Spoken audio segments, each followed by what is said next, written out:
आप सही भक्तों को राधे राधे। तो आज हम सही भक्तों के लिए इस वीडियो के माध्यम से, इस चैनल के माध्यम से हम लगन कुंडली के द्वारा किस प्रकार जाने कि हमारा स्वास्थ्य कैसा रहेगा। हमारे जीवन में बार बार जो रोग बीमारियां आ रही हैं किस कारण से आ रही हैं, या जो हमारा जीवन जो भी व्यतीत होने वाला है उसमें किसी प्रकार का रोग कष्ट तो नहीं है, हम बीमारी से तंग तो नहीं होंगे। इसकी संपूर्ण जानकारी हम वीडियो के माध्यम से आप सभी को बताएंगे।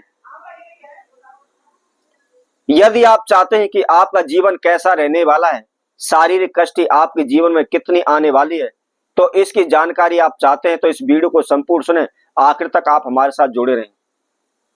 आप सभी ने देखा होगा कई व्यक्ति ऐसे भी होते हैं जो जन्मजात रोगी होते हैं, पैदा होते ही उनके शरीर में ऐसा रोग लग जाता है वह सारे जीवन दूर नहीं होता। कई ऐसे भी होते हैं बार बार बीमार पड़ते रहते हैं, तो उनके माता पिता अपने नजदीकी ब्राह्मण ज्योतिषियों के पास जाते हैं, उनके जन्म पंत्री दिखाते हैं, उनसे पूछते हैं किस कारण हमारा बच्चा बार बार बीमार पड़ता है, रोगी रहता है, इसका कोई उपाय समाधान बताएं।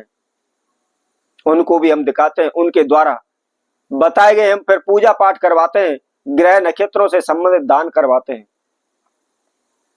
तो यदि आप चाहते हैं, आप समझना चाहते हैं कि हमारे जीवन में किस प्रकार के रोग उत्पन्न होने वाले हैं, या हम स्वास्थ्य से संबंधित बिल्कुल ठीक रहेंगे, या हमारे जीवन में शारीरिक समस्याएं आएंगी, तो उसको लगन कुंडली से किस प्रकार देखते हैं, तो इसकी संपूर्ण जानकारी हम आपको बताते हैं। सर्वप्रथम आपको क्या करना है, हमारे इस चैनल को सब्सक्राइब करना है और इस वीडियो को आप अच्छी तरह से सुने। यदि आप अच्छी तरह से उसको सुनेंगे, इससे ध्यान पूर्वक सुनेंगे, तो शीघ्र ही आपको कहीं भी भागने की आवश्यकता नहीं पड़ेगी। घर बैठे ही आप अपने जीवन के बारे में जान जाएंगे। तो आपको क्या करना है, सर्वप्रथम आपने अपनी लगन कुंडली लेनी है। जैसा कि मैंने पहले भी बताया है, कुंडली के अंदर लगन कुंडली होती है, चंद्र कुंडली होती है और सूर्य कुंडली होती है, नवांश कुंडली होती है। तो आपने अपने जीवन का भविष्य देखना है, तो उसके अंदर सबसे प्रथम आवश्यकता होती है, तो हमको लगन कुंडली की आवश्यकता होती है। तो लगन कुंडली के अंदर आपने सर्वप्रथम अपने प्रथम भाग को देखना है, क्योंकि हमारी लगन कुंडली के अंदर हमारा पहला भाग हमारा शरीर माना गया है। और इसके साथ साथ अपनी लगन कुंडली के अष्टम भाव को देखना है, क्योंकि अष्टम भाव हमारी आयु का होता है। तो आपको क्या करना है, अपने समक्ष आपने जो भी आपकी लगन कुंडली है उसको रख लेना है, और रखने के बाद आपने पहले भाग पहले घर को देखना है। इसके साथ साथ आपने 8वें घर को देखना है, और उसके साथ में आपने 12वें भाव को देखना है, 12वें घर को देखना है। तो आपको क्या करना है, सर्वप्रथम मैं आपको साधारण विधि आपको बताता हूं।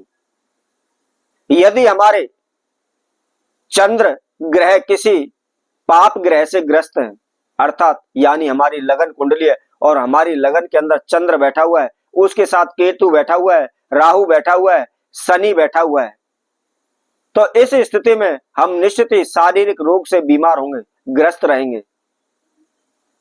कुछ ना कुछ रोग ग्रस्त बीमारियां हमारे जीवन में चलती रहेंगी। और इसके साथ साथ यदि सूर्य की दृष्टि भी हमारे उस लगन भाव पर पड़ रही है, तो हम जन्मजात रोगी पाएंगे। हमारे शरीर के अंदर एक ऐसी बीमारी होगी जो जन्म से लेकर मृत्यु तक हमारा पीछा नहीं छोड़ेगी। और इसी तरह से यदि हमारे अष्टम भाव में चंद्र बैठे हुए हैं और उसके साथ कोई भी पाप ग्रह बैठा हुआ है, नीच ग्रह बैठा हुआ है, तो बार बार हमारे जीवन में रोग कष्ट बीमारियां आती रहती हैं। हम हॉस्पिटल तक पहुंच जाते हैं, ऑपरेशन जैसी समस्याएं हमारे जीवन में आ जाती हैं।